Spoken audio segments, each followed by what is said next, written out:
如果没有时间找医生，有什么方法可以帮助自己改善咳嗽呢？第一个方法是穴位按摩，鱼际穴可以清肺泻火，治疗肺热型咳嗽。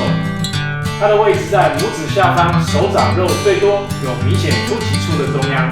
太阴穴具有止咳化痰、通调血脉的功效，位于手腕的横纹上面，靠近外侧的地方。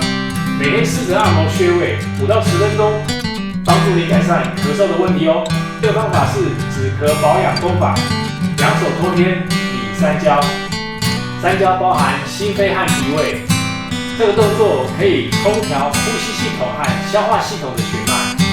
每天早晚慢慢地重复动作20次，对于鼻涕倒流、气喘、胃食道逆流、支气管炎所引起的咳嗽患者，都能够帮助你们获得改善哦。